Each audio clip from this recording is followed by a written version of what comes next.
Hello' everyone, সকলোকে মোৰ এই ইউটিউব চেনেলটোলৈ স্বাগতম জনাইছোঁ। আজি মই হেল্ল' এলকেন এণ্ড হেল্ল' এৰিনৰ ছেকেণ্ড পাৰ্টটো লৈ আহিছোঁ।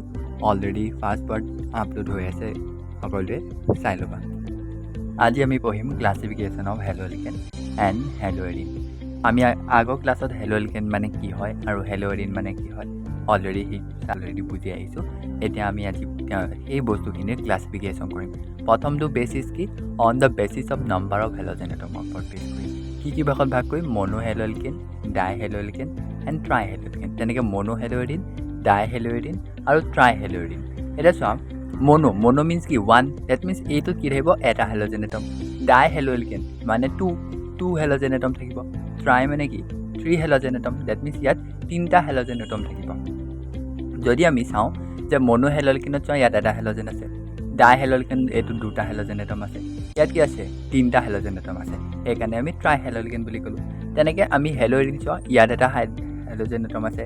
ডাই হেল্ল' এৰিনত তেনেকৈ 2টা, ট্ৰাইত কেইটা আছে? 3টা আছে। এইটো আছিল প্ৰথম বেচিছটো ক্লাছিফিকেশ্যনত।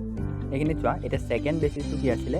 যিটো হেল'জেন এটম থাকিব, সেই হেল'জেন এটম যিটো কাৰ্বনৰ লগত লাগিব, সেই কাৰ্বনটো sp3 কাৰ্বন হয়। ডেট মিনছ sp3 মানে কি?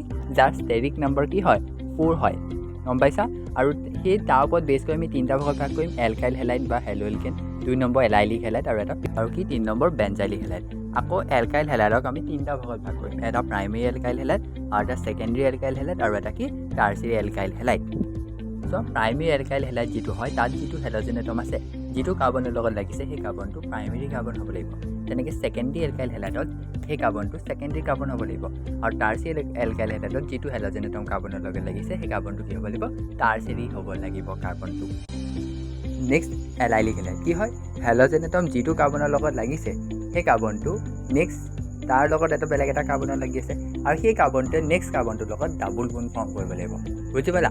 ইয়াত চোৱা, হেল'জেন এটমটো যিটো কাৰ্বনৰ লগত লাগি আছে, সেই কাৰ্বনটো এনেকুৱা এটা কাৰ্বনৰ লগত লাগিছে যিটো নেক্সট কি হৈ আছে? ডাবুল বন্ড ফৰ্ম কৰি আছে। গম পালা? আৰু ইয়াত হেল'জেন এটমটো যিটো কাৰ্বনৰ লগত লাগি থাকিব লাগিব, সেই কাৰ্বনটো হ'ব লাগিব sp3, যাৰ ষ্টেৰিক নাম্বাৰ হ'ব 4। গম পালা? এতিয়া নেক্সট আমি চাম কি? বেঞ্জাইলিক হেলাইড। বেঞ্জাইলিক হেলাইড কি হয়? যে হেল'জেন এটম যিটো কাৰ্বনৰ লগত লাগি আছে, সেই কাৰ্বনটো ফাৰ্ডাৰ এটা এৰ'মেটিক ৰিঙৰ লগত লাগি থাকিব লাগিব। গম পালানে? যে এই যিটো হেল'জেন এটম চোৱা, এটা কাৰ্বনৰ লগত লাগিছে, সেই কাৰ্বনটো কি হয়? sp3 কাৰ্বন হয়। আৰু সেই sp3 কাৰ্বনটো এতিয়া কাৰ লগত লাগি আছে? এটা এৰ'মেটিক ৰিঙৰ লগত লাগি আছে।